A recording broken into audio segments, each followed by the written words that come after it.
ইয়া রব্বি লাকাল হামদ কামা ইয়ানবাগি লিজালালি ওয়াজহিকা ওয়া আযীমি সুলতানিক। কবি মতিউর রহমান মল্লিক একজন ক্ষণজন্মা সাংস্কৃতিক সংগঠক, গীতিকার, কবি, সুরকার, শিল্পী, যাকে আমরা এক কথায় বলতে পারি, বাংলায় একটা সুন্দর শব্দ আছে, সব্যসাচী। একটা মানুষের ভিতর আল্লাহ রাব্বুল আলামিন এত ধী শক্তি, এত মেধা দিয়ে দিয়েছিলেন, যার জন্য তিনি সাইমুম প্রতিষ্ঠা করলেন।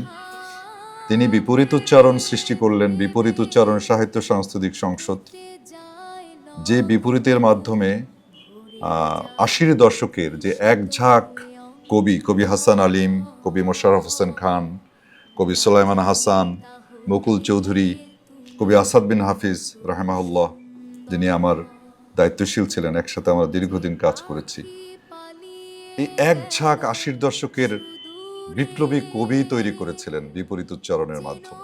অনেকেই বলতেন যে কবি মতিউর রহমান মল্লিক হচ্ছেন একজন কবি, তিনি একজন কবি, তিনি একজন গীতিকার, তিনি একজন শিল্পী, সংগঠন উনি বোঝেন না।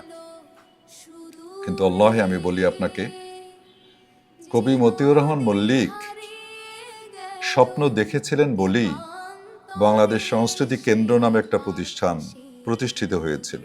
বাংলাদেশ সংস্কৃতি কেন্দ্রের মাধ্যমে সারা দেশে এমন একটা নেটওয়ার্ক তৈরি করেছিলেন, অসংখ্য সাংস্কৃতিক সংগঠন প্রতিষ্ঠা করেছেন। তোমাদেরকে আমি অনুরোধ করব, মল্লিককে জানতে হলে মল্লিকের রচনা পড়তে হবে। সওগাতের লাইব্রেরিতে মল্লিক রচনা বলে একটা সেট থাকা উচিত, তাহলে মল্লিককে পড়া হবে।